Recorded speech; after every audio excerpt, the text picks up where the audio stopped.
8వ అధ్యాయము. రాజైన అర్తహషస్త ఏలుబడి కాలమందు బబులోను దేశము నుండి నాతో కూడా వచ్చిన ఇంటి పెద్దల వంశావళి.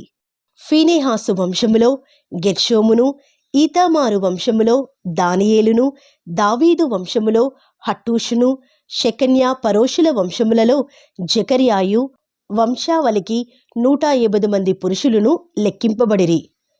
పహత్మోయాబు వంశములో జరహ్యా కుమారుడైన ఎల్యోయేనయు 200 మంది పురుషులను, షెకన్యా వంశములో యహాజీయేలు కుమారుడును 300 మంది పురుషులను, ఆదీను వంశములో యోనాతాను కుమారుడైన ఎబెదును 70 మంది పురుషులను, ఏలాము వంశములో అతల్యా కుమారుడైన యెషయాయు 70 మంది పురుషులను, షెఫట్యా వంశములో మిఖాయేలు కుమారుడైన జెబద్యాయు 80 మంది పురుషులను, యోవాబు వంశములో ఎహీయేలు కుమారుడైన ఓబద్యాయు 218 మంది పురుషులను, షెలోమీతు వంశములో యోసిప్యా కుమారుడును 160 మంది పురుషులను, బేబై వంశములో బేబై కుమారుడైన జెకర్యాయు 28 మంది పురుషులను, అజ్గాదు వంశములో హక్కాటాను కుమారుడైన యోహానానును 110 మంది పురుషులను, అదోనీకాము యొక్క చిన్న కుమారులలో ఎలీపెలేటును, ఎహీయేలును, షెమయాయు 60 మంది పురుషులను, బిగ్వయి వంశములో ఊతయును, జబ్బూదును 70 మంది పురుషులను. వీరిని నేను అహవా వైపునకు పారు నది ఎద్దుకు సమకూర్చి తిని, అచ్చట మేము 3 దినముల గుడారములలో ఉంటిమి. అంతలో నేను జనులను యాజకులను తనిఖీ చూడగా లేవీడొకడును నాకు కనబడలేదు. అప్పుడు నేను పెద్దలైన ఎలియేజరు, అరియేలు, షెమయా, ఎల్నాతాను, యారీబు, ఎల్నాతాను, నాతాను, జెకర్యా, మెషుల్లాము అనువారిని, ఉపదేశకులగు యోయారీబు, ఎల్నాతానులను పిలువనంపించి, కాసిప్యా అను స్థలమందుండు అధికారి అయిన ఇద్దో ఎద్దుకు వారిని పంపి, మా దేవుని మందిరమునకు పరిచారకులను మా ఎద్దుకు తీసుకుని వచ్చినట్లుగా కాసిప్యా అను స్థలమందుండు ఇద్దోతోనూ అతని బంధువులైన నితినీయులతోనూ చెప్పవలసిన మాటలను వారికి తెలియచెప్పి తిని, మా దేవుని కరుణాహస్తము మాకు తోడుగా ఉన్నందున వారు ప్రజ్ఞావంతుడైన ఒకనిని, షేరెబ్యాను అతని కుమారులను సహోదరులను 18 మందిని తోడుకొని వచ్చిరి. ఆ ప్రజ్ఞావంతుడు మహలి కుమారులలో ఒకడు. ఈ మహలి ఇశ్రాయేలునకు పుట్టిన లేవి వంశస్థుడు. హషబ్యాను అతనితో కూడా మెరారీడగు యెషయాను అతని బంధువులను వారి కుమారులనైన 20 మందిని వారు తోడుకొని వచ్చిరి. మరియు లేవీలు చేయవలసిన సేవలో తోడ్పడుటకై దావీదును అధిపతులను నిర్ణయించిన నెతీనీలలో 220 మంది వచ్చిరి. వీరందరూ పేర్లు ఉదాహరింపబడి నియమింపబడినవారు. అప్పుడు దేవుని సన్నిధిని మమ్మును మేము దుఃఖపరుచుకొని, మాకును మా చిన్నవారికిని మా ఆస్తికిని శుభ ప్రయాణము కలిగినట్లుగా ఆయనను వేడుకొనుటకు అహవా నది దగ్గర ఉపవాసముండుడని ప్రకటించి తిని, మేలు కలిగజేయుటకై ఆయనను ఆశ్రయించు వారికందరికిని మా దేవుని హస్తము తోడుగా ఉండును గాని ఆయన హస్తమును ఆయన ఉగ్రతయు ఆయనను విసర్జించు వారందరి మీదికి వచ్చునని మేము రాజుతో చెప్పియుంటిమి గనుక మార్గమందున్న శత్రువుల విషయమై మాకు సహాయము చేయనట్లు కాల్బలమును రౌతులను రాజునొద్ద కావాలని మనవి చేయుటకు సిగ్గుగా నాకు తోచెను. మేము ఉపవాసముండి ఆ సంగతిని బట్టి మా దేవుని వేడుకొనగా ఆయన మా మనవిని అంగీకరించెను.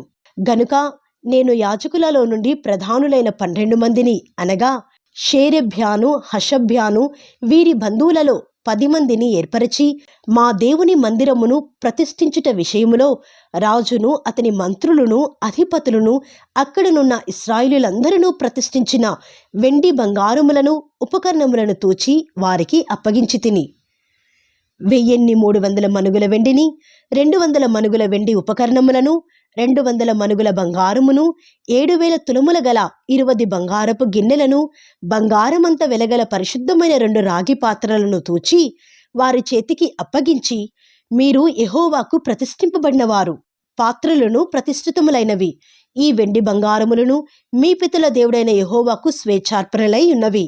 కాబట్టి మీరు యెరూషలేములో యెహోవా మందిరపు ఖజానా గదులలో యాజకుల యొక్కయు లేవీల యొక్కయు ఇశ్రాయేలు పెద్దల యొక్కయు ప్రధానులైన వారి ఎదుట వాటిని తూచి అప్పగించు వరకు వాటిని భద్రముగా ఉంచుడని వారితో చెప్పి తిని, కాబట్టి యాజకులను లేవీయులను వాటి ఎత్తు ఎంతో తెలుసుకొని యెరూషలేములోనున్న మన దేవుని మందిరమునకు కొనిపోవుటకై ఆ వెండి బంగారములను పాత్రలను తీసుకునిరి.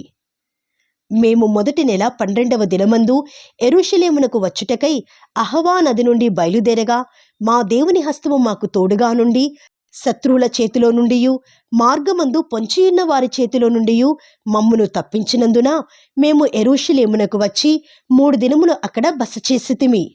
4వ దినమున వెండి బంగారములను పాత్రలను మా దేవుని మందిరమందు యాజకుడైన ఊరియా కుమారుడైన మెరేమోతు చేత తూనిక వేయబడెను. అతనితో కూడా ఫీనెహాసు కుమారుడైన ఎలియాజరు ఉండెను. వీరితో లేవీలైన యేషువ కుమారుడైన యోజాబాదును బిన్నూయి కుమారుడైన నోవధ్యాయును కూడా నుండిరి. సంఖ్య చొప్పునను ఎత్తు చొప్పునను అన్నిటినీ సరిచూచిన తరువాత వాటి ఎత్తు ఎంతైనది లెక్కలలో వ్రాసిరి. మరియు చెరలోనికి కొనిపోబడిన వారికి పుట్టి చెర నుండి విడుదల నుండి తిరిగి వచ్చిన వారు ఇశ్రాయేలీయుల దేవునికి దహన బలులు అర్పించిరి. ఇశ్రాయేలీయులందరి కొరకు 12 ఎడ్లను, 96 పొట్టేళ్లను, 77 గొర్రెపిల్లలను, పాప పరిహారార్థ బలిగా 12 మేకపోతులను తెచ్చి అన్నిటినీ దహన బలిగా యెహోవాకు అర్పించిరి. వారు రాజు యొక్క నిర్ణయములను రాజు యొక్క సేనాధిపతులకును నది యువతలనున్న అధికారులకును అప్పగించిన తరువాత వీరు జనులకును దేవుని మందిరపు పనికిని సహాయము చేసిరి. 9వ అధ్యాయము. ఈ సంగతులు సమాప్తమైన తరువాత పెద్దలు నా యొద్దకు వచ్చి, ఇశ్రాయేలీయులను, యాజకులను, లేవీయులను, కనానీయులు, హిత్తీయులు, పెరిజ్జీయులు, ఎబూసీయులు, అమ్మోనీయులు, మోయాబీయులు, ఐగుప్తీయులు, అమోరీయులు అను దేశపు జనములలో నుండి తమ్మును తాము వేరుపరుచుకొనక వారు చేయు అసహ్యమైన కార్యములను తామే చేయుచు వారి కుమార్తెలను పెళ్లి చేసుకొనుచు తమ కుమారులకును తీసుకొనుచు పరిశుద్ధ సంతతిగా ఉండవలసిన తాము ఆ దేశపు జనులతో కలుసుకుని వారైరి. ఈ అపరాధము చేసిన వారిలో పెద్దలను అధికారులను నిజముగా ముఖ్యులయుండురని చెప్పిరి. నేను ఈ సంగతి విని నా వస్త్రమును పైదుప్పటిని చింపుకొని నా తల వెంట్రుకలను నా గడ్డపు వెంట్రుకలను పెరికివేసుకొని విభ్రాంతిపడి కూర్చుంటిని. చెరపట్టబడిన వారి అపరాధమును చూచి ఇశ్రాయేలుల దేవుని మాటకు భయపడిన వారందరూ నా యొద్దకు కూడివచ్చిరి. నేను విభ్రాంతిపడి సాయంత్రపు అర్పణ వేళ వరకు కూర్చుంటిని. సాయంత్రపు అర్పణ వేళను శ్రమ తీరగా నేను లేచి నా వస్త్రమును పైదుప్పటిని చింపుకొని మోకాళ్ల మీద పడి నా దేవుడైన యెహోవా తట్టు చేతులెత్తి, నా దేవా నా దేవా, నా ముఖము నీ వైపు ఎత్తుకున్నటకు సిగ్గుపడి ఖిన్నుడనయున్నాను. మా దోషములు మా తలలకు పైగా హెచ్చియున్నవి. మా అపరాధము ఆకాశమంత ఎత్తుగా పెరిగియున్నది. మా పితరుల దినములు మొదలుకొని నేటి వరకు మేము మిక్కిలి అపరాధులము. మా దోషములను బట్టి మేమును మా రాజులను మా యాజకులను అన్య దేశముల రాజుల వశమునకును ఖడ్గమునకును చెరకును దోపునకును నేటి దినముననున్నట్లు అప్పగింపబడుట చేత మిగుల సిగ్గునొందిన వారమైతిమి. అయితే ఇప్పుడు మా దేవుడు మా నేత్రములకు వెలిగిచ్చి మా దాస్యముల మమ్మను కొంచెము తెప్పరిలజేయనట్లుగాను మాలో ఒక శేషము ఉండనిచ్చినట్లుగాను తన పరిశుద్ధ స్థలమందు మమ్మను స్థిరపరచినట్లుగాను మా దేవుడైన యెహోవా కొంత మట్టుకు మా ఎడల దయచూపియున్నాడు. నిజముగా మేము దాసులమైతిమి. అయితే మా దేవుడవైన నీవు మా దాస్యములో మమ్మను విడువక పారసీక దేశపు రాజుల ఎదుట మాకు దయ కనపరచి మేము తెప్పరిల్లునట్లుగా మా దేవుని మందిరమును నిలిపి దాని పాడైన స్థలములను తిరిగి బాగు చేయుటకును యూదా దేశమందును యెరూషలేము పట్టణమందును మాకు ఒక ఆశ్రయం నిచ్చుటకును కృప చూపించితివి. మా దేవా, ఇంత కృపనొందిన తరువాత మేమేమి చెప్పగలము? నిజముగా ప్రవక్తలైన నీ దాసుల ద్వారా నీవిచ్చిన ఆజ్ఞలను మేము అనుసరింపకపోతిమి గదా. వారు మీరు స్వతంత్రించుకొనబోవు దేశము దాని నివాసుల అపవిత్రత చేతను వారు చేయు అసహ్యమైన వాటి చేతను అపవిత్రమాయెను. వారు జరిగించిన అసహ్యమైన వాటి చేత ఆ దేశము నలుదిక్కులా నిండినదాయెను. కాబట్టి మీరు మీ కుమార్తెలను వారి కుమారులకియ్యకుడి, వారి కుమార్తెలను మీ కుమారుల కొరకు పుచ్చుకొనుకుడి. మరియు వారికి క్షేమభాగ్యములు కలుగువలనని మీరు ఎన్నటికిని కోరకుండినెడలా మీరు బలముగా నుండి ఆ దేశం యొక్క సుఖమును అనుభవించి మీ పిల్లలకు నిత్య స్వాస్యముగా దానిని అప్పగించెదరని చెప్పిరి. అయితే మా దుష్క్రియలను బట్టియు మా గొప్ప అపరాధములను బట్టియు ఈ శ్రమలన్నీ మా మీదికి వచ్చిన తరువాత మా దేవుడివైన నీవు మా దోషములకు రావాల్సిన శిక్షలో కొంచెమే మా మీద ఉంచి మాకు ఈ విధముగా విడుదల కలుగజేయగా మేము నీ ఆజ్ఞలను మీరి ఈ అసహ్య కార్యములను జరిగించిన జనులతో సంబంధములు చేసుకునిన ఎడల మేము నాశనమగు వరకు శేషమైనను లేకునున్నట్లును తప్పించుకున్నటకు సాధనమైనను లేకునున్నట్లును నీవు కోపపడుదువు గదా. యెహోవా ఇశ్రాయేలుల దేవా, నీవు నీతిమంతుడివై ఉన్నావు. అందువలననే నేటి దినమున ఉన్నట్లుగా మేము శేషించి నిలుచుచున్నాము. చిత్తగించుము. మేము నీ సన్నిధిని అపరాధులము గనుక నీ సన్నిధిని నిలుచుటకు అర్హులము కాము అని ప్రార్థన చేసి తిని. 10వ అధ్యాయము. ఎజ్రా ఏడ్చుచు దేవుని మందిరం ఎదుట సాష్టాంగపడుచు పాపమును ఒప్పుకొని ప్రార్థన చేసెను. ఇశ్రాయేలీలలో పురుషులు, స్త్రీలు, చిన్నవారు మిక్కిలి గొప్ప సమూహముగా అతని ఎద్దుకు కూడివచ్చి బహుగా ఏడ్వగా, ఏలాము కుమారులలో నొకడగు ఎహియేలు కుమారుడైన షెకన్యా ఎజ్రాతో ఇట్లనెను: మేము దేశమందుండు అన్యజనములలోని స్త్రీలను పెళ్లి చేసుకొని మా దేవుని దృష్టికి పాపము చేసితిమి. అయితే ఈ విషయములో ఇశ్రాయేలీలు తమ నడవడి దిద్దుకుందురను నిరీక్షణ కద్దు. కాబట్టి ఈ పని ధర్మశాస్త్రానుసారముగా జరుగునట్లు ఏలిన వాడవైన నీ యోచనను బట్టియు దైవాజ్ఞకు భయపడు వారి యోచనను బట్టియు ఈ భార్యలను వారికి పుట్టిన వారిని వెలివేయించదమని మన దేవునితో నిబంధన చేసుకునిదము. లెమ్ము, ఈ పని నీ ఆధీనములో ఉన్నది. మేమును నీతో కూడా నుందుము. నీవు ధైర్యము తెచ్చుకొని దీని జరిగించుమనగా ఎజ్రా లేచి ప్రధాన యాజకులను, లేవీయులను, ఇశ్రాయేలులందరూ ఆ మాట ప్రకారము చేయనట్లుగా వారి చేత ప్రమాణము చేయించెను. వారు ప్రమాణము చేసుకొనగా ఎజ్రా దేవుని మందిరం ఎదుట నుండి లేచి ఎల్యాషీబు కుమారుడైన యోహానాను యొక్క గదిలో ప్రవేశించెను. అతడు అచ్చటికి వచ్చి చెరపట్టబడిన వారి అపరాధమును బట్టి దుఃఖించుచు భోజనమైనను పానమైనను చేయకుండెను.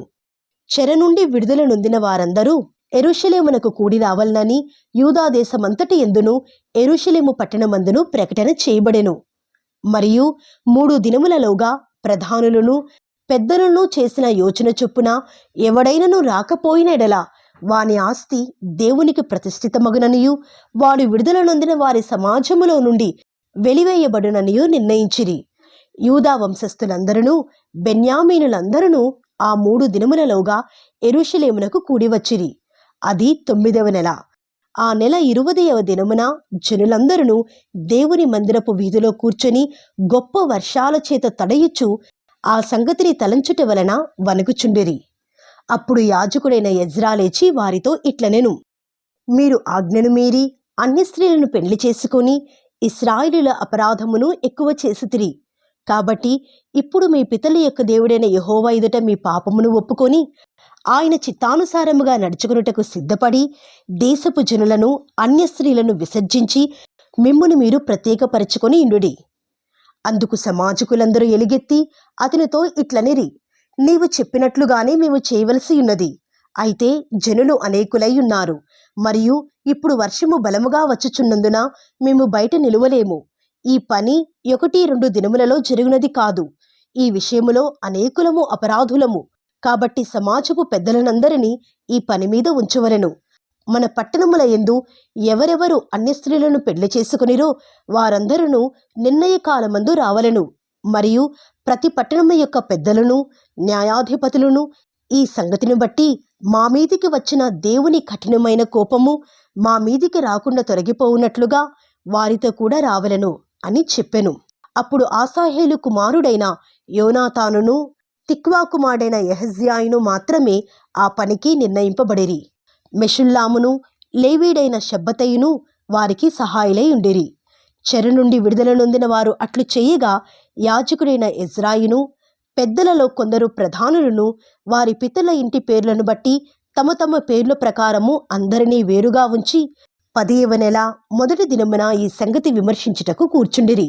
మొదటి నెల మొదటి దినమున అన్య స్త్రీలను పెళ్లి చేసుకుని వారందరి సంగతి వారు సమాప్తము చేసిరి.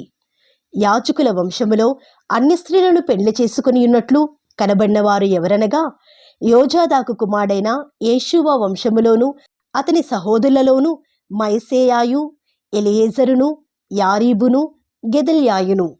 వీరు తమ భార్యలను పరిత్యజించదమని మాట ఇచ్చిరి. మరియు వారు అపరాధులైనందున అపరాధ విషయములో మందలో ఒక పొట్టేలును చెల్లించిరి. ఇమ్మేరు వంశములో హనాని, జబద్యా. హారీము వంశములో మైసేయ, ఏలియా, షెమయ, ఎహియేలు, ఉజ్జియా. పషూరు వంశములో ఎల్యోయేనై, మైసేయ, ఇష్మాయేలు, నెతనేలు, యోజాబాదు, ఎల్యాసా. లేవీలలో యోజాబాదు, షిమి, కెలిధా అను కెలాయా, పెతహయా, యూదా, ఎలియేజరు. గాయకులలో ఎల్యాషీబు. ద్వారపాలకులలో షల్లూము, తెలెము, ఊరి అనువారు. ఇశ్రాయేలులలో ఎవరనగా పరోషు వంశములో రమ్య, ఇజ్జియా, మల్కీయా, మియామిను, ఎలియేజరు, మల్కీయా, బెనాయా. ఏలాము వంశములో మత్తన్యా, జకర్యా, ఎహియేలు, అబ్ది, ఎరేమోతు, ఏలీయా.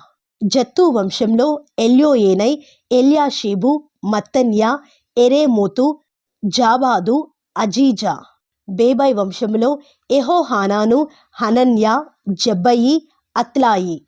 బానీ వంశంలో మెషుల్లాము, మల్లూకు, అదాయా, యాషూబు, షెయాలు, రామోతు.